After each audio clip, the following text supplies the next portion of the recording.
Yo, aren't you slowly getting bored of making this or that about every HoloEN member? Nope. Today I will talk about one mystery about every Hololive English member that till this day we have not been given an ultimate answer to. At least we don't have the full picture of it. By the way, if you're one of those gamers who clicks on my videos every time it shows up on your recommended but never subscribed, why not? Can you help a brother out? Click the button. Do it.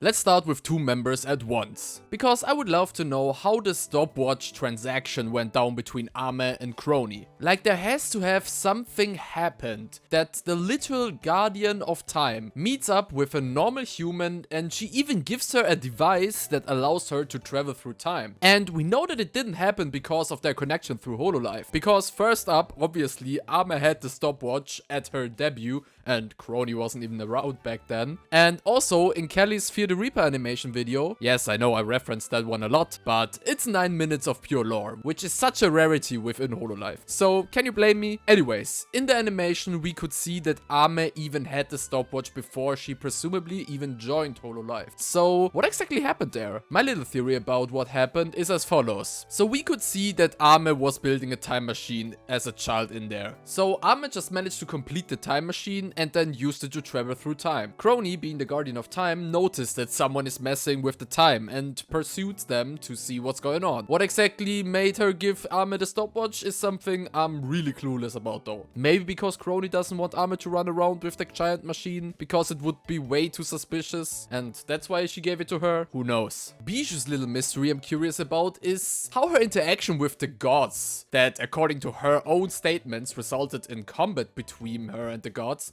went. Like, what the hell happened there? And how did the gods not manage to win? They are gods after all. Or maybe they are not.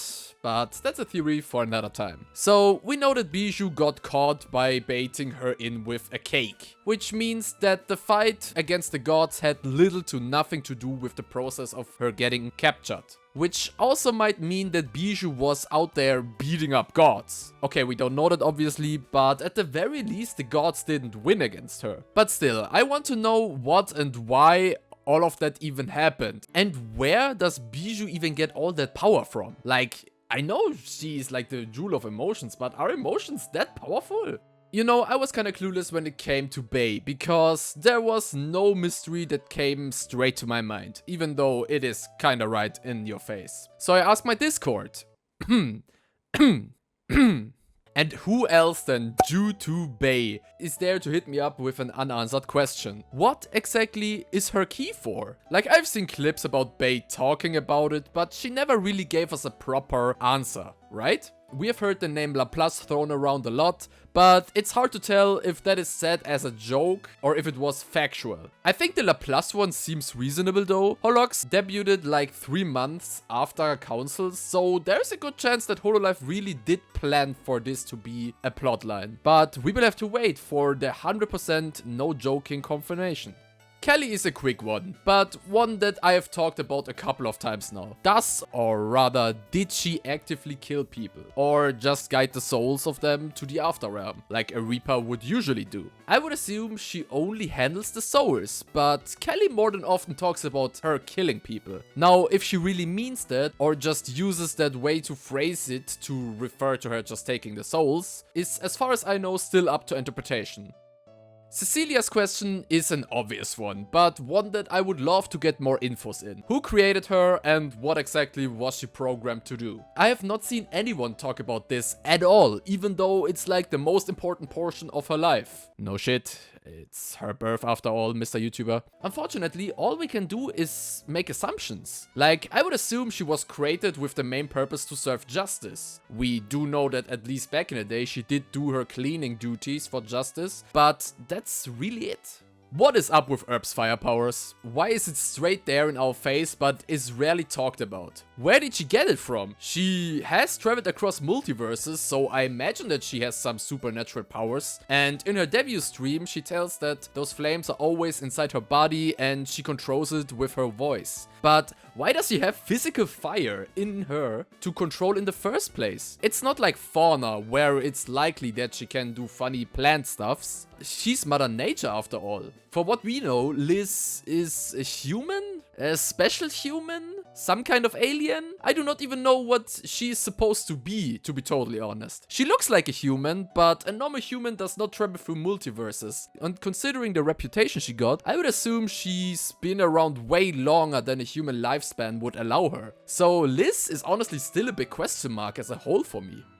I couldn't think of a single mystery about FuwaMoco's lore. I think it's pretty forward with not many questions left unanswered. So I'm gonna have to skip her. If you have any questions about her, maybe you can add that one. A thing I would love to know a bit more about FuwaMoco's lore is what exactly they did to get put into a cell. According to them, they were just having fun. Too much fun for humans, I guess. But as already said in my last video, I don't really believe that they didn't do anything but that. For them, it might have been fun, but for others, probably not. Maybe one day we will know what exactly they did.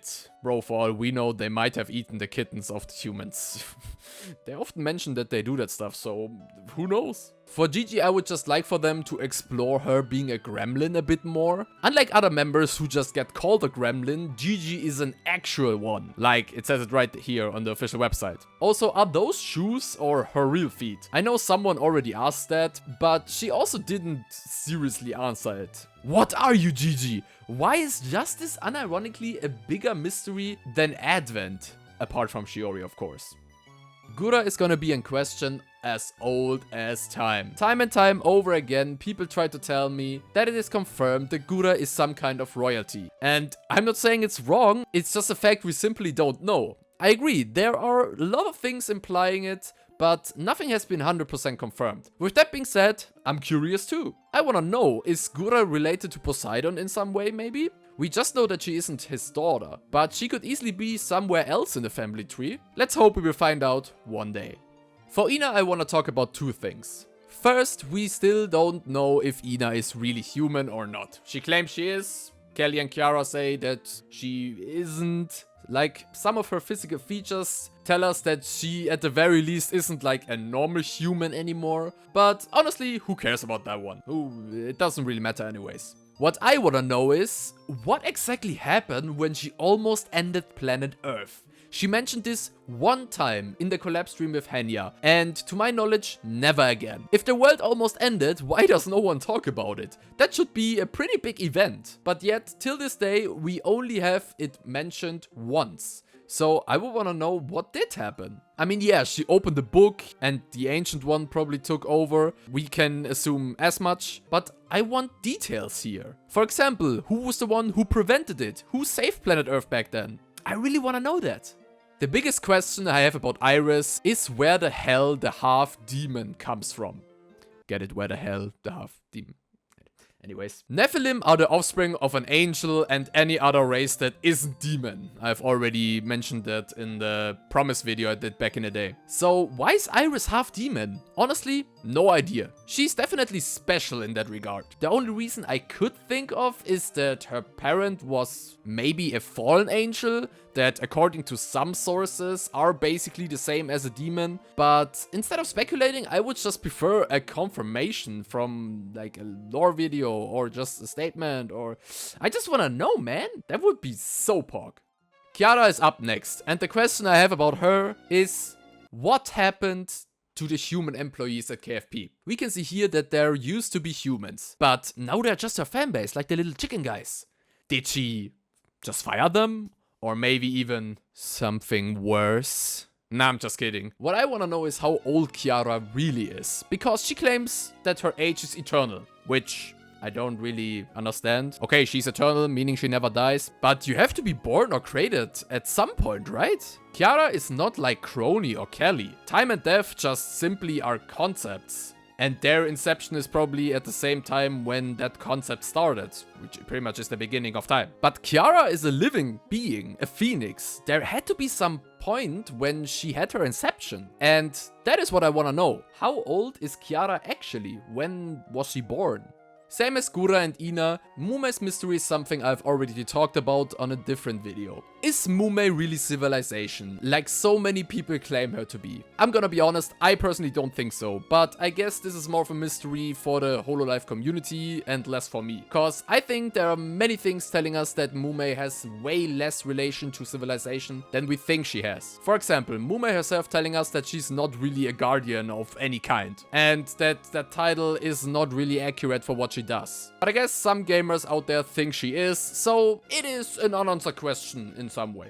My question about Nerissa is the voice go mad thing the only thing she lost when she lost her horn? Because if that's all she lost and everything else is still on the same level as it was before, then that would mean that I majorly underestimated her in my power ranking video. So my question is, how much of her powers did Nerissa really lose when she lost her horn? Is it really just her power to make people go mad with her voice, or are her other demonic powers also weakened? It's probably less of a general mystery, but rather something I personally wanna know.